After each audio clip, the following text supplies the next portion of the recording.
नमस्ते दोस्तों, स्वागत है आपका फार्मासाइट 2.0 पर। साथियों, आज हम लोग बात करने वाले हैं ओआरएस पाउडर के बारे में।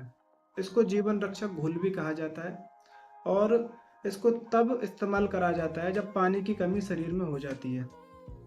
पानी की कमी चाहे किसी भी वजह से हुई हो, जैसे कि उल्टी, दस्त, धूप में ज़्यादा काम करने की वजह से पसीने ज़्यादा निकल जाते हैं, या फिर हीट स्ट्रोक हो जाता है, धूप ज़्यादा लग जाती है बॉडी को, तब जो पानी की कमी होती है शरीर में और जो इलेक्ट्रोलाइट की कमी होती है, खनिज तत्वों की कमी होती है, उसको पूरा करने के लिए फार्मासिस्ट, डॉक्टर्स इसको प्रिस्क्राइब करते हैं। ये WHO यानी कि वर्ल्ड हेल्थ ऑर्गेनाइजेशन द्वारा बनाया गया एक जीवन रक्षक घोल होता है, जिसको इन सभी स्थितियों से निपटने के लिए, पानी की कमी को पूरा करने के लिए और हमारे शरीर के वाइटल साइंस जैसे कि बीपी, पल्स, इन सभी चीज़ों को, यूरिन, इन सभी चीज़ों को कंप्लीट करने के लिए, अपना नॉर्मल लेवल पर बनाए रखने के लिए डॉक्टर्स इसको प्रिस्क्राइब करते हैं। लेकिन दोस्तों, इसके अलावा आपको एक चीज़ नहीं पता होगी कि अगर इसको आप ज़्यादा मात्रा में पीते हैं तो ये आपको नुकसान भी पहुंचा सकता है। आज अपनी इस वीडियो में मैं आपको इन सभी चीज़ों के बारे में विस्तार से बताऊंगा कि WHO के द्वारा इसकी डोज क्या होनी चाहिए, किस तरह से इसको इस्तेमाल किया जाता है और इसके ज़्यादा इस्तेमाल करने से आपको क्या क्या गंभीर परेशानियां हो सकती हैं। तो चलिए साथियों, वीडियो को स्टार्ट करते हैं। सबसे पहले पॉइंट हम ये समझेंगे कि ये ORS क्या होता है और किस लिए इसको दिया जाता है। दोस्तों, जैसा कि आप इस पैकेट पर देखेंगे, ओरल रिहाइड्रेशन सॉल्ट ओरालाइट ORS, इसको कई तरह की कंपनियां बनाती हैं, जैसे कि मेरे पास ये लीफोर्ड फार्मा का है। इसको और भी अगर कंपनी बनाएगी तो उसकी पैकेजिंग अलग होगी, लेकिन एक कॉमन नाम होगा ORS, ओरल रिहाइड्रेशन सॉल्ट। कई नामों से आता है ORS।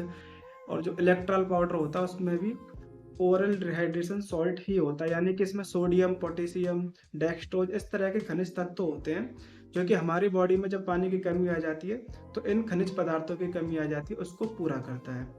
जब साथियों हमारी आंतों में इन्फेक्शन हो जाता है तो हमारी आंतें नॉर्मल पानी को एब्जॉर्ब नहीं कर पाती हैं, जैसे कि उल्टी दस्तों में होता है। तब ये सोडियम और पोटेशियम के द्वारा हम पानी को लेते हैं तो हमारी आंतें पानी को एब्जॉर्ब करने लग जाती हैं। और दूसरे नंबर पर जैसे कि गर्मी लग जाती है, बॉडी को हीट स्ट्रोक हो जाता है, तो उस कंडीशन में क्या होता है, नॉर्मल पानी में जो इलेक्ट्रोलाइट होते हैं वो कंप्लीट काफ़ी नहीं हो पाते हैं बॉडी की नीड के मुताबिक, इसलिए भी इसको दिया जाता है। तो साथियों, इसका इस्तेमाल उल्टी, दस्त, हीट स्ट्रोक की कंडीशनों में किया जाता है। अब मैं आपको बताऊंगा वो सावधानियां सबसे पहले, क्योंकि बहुत से लोग वीडियो कंप्लीट होने से पहले स्किप कर देते हैं। इससे पहले आपको इसकी सावधानियां जरूर पता होनी चाहिए, क्योंकि इस्तेमाल तो हर किसी को पता होता है लेकिन सावधानियां किसी को पता नहीं होती हैं। तो सबसे पहले मैं बताऊंगा, बहुत से लोग क्या करते हैं, इसको कम पानी में घोल लेते हैं, जैसे कि 400 ml, 500 ml। उससे क्या होता है, पानी ज़्यादा गाढ़ा हो जाता है और पानी कम रहता है और ORS की मात्रा पूरी रहती है उसमें, तो उससे किडनी पर लोड पड़ सकता है। दूसरे नंबर पर बहुत से लोग इसमें एक्स्ट्रा नमक और पानी डाल लेते हैं। नमक, पानी और चीनी डाल लेते हैं, उससे क्या होता है, इसकी जो ऑस्मोलैरिटी होती है वो कम हो जाती है और ये कोई काम नहीं करता है। और तीसरी सावधानी क्या होती है साथियों, बहुत से लोग इसको पानी में डालकर तब उबालते हैं, जो कि गलत तरीका होता है।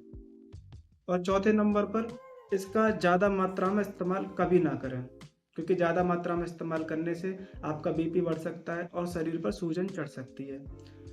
पाँचवें नंबर पर, जो किडनी के मरीज होते हैं, जो हार्ट के मरीज होते हैं, उन लोगों को बगैर डॉक्टर के प्रिस्क्रिप्शन के इसका इस्तेमाल नहीं करना चाहिए, क्योंकि उनके लिए ये नमक और चीनी नुकसानदायक होता है। और जो डायबिटीज के पेशेंट होते हैं उन इसमें डेक्सट्रोज होता है, जो जो कि उनकी शुगर को बढ़ा सकता है। इस तरह से इसकी सावधानियां होती हैं।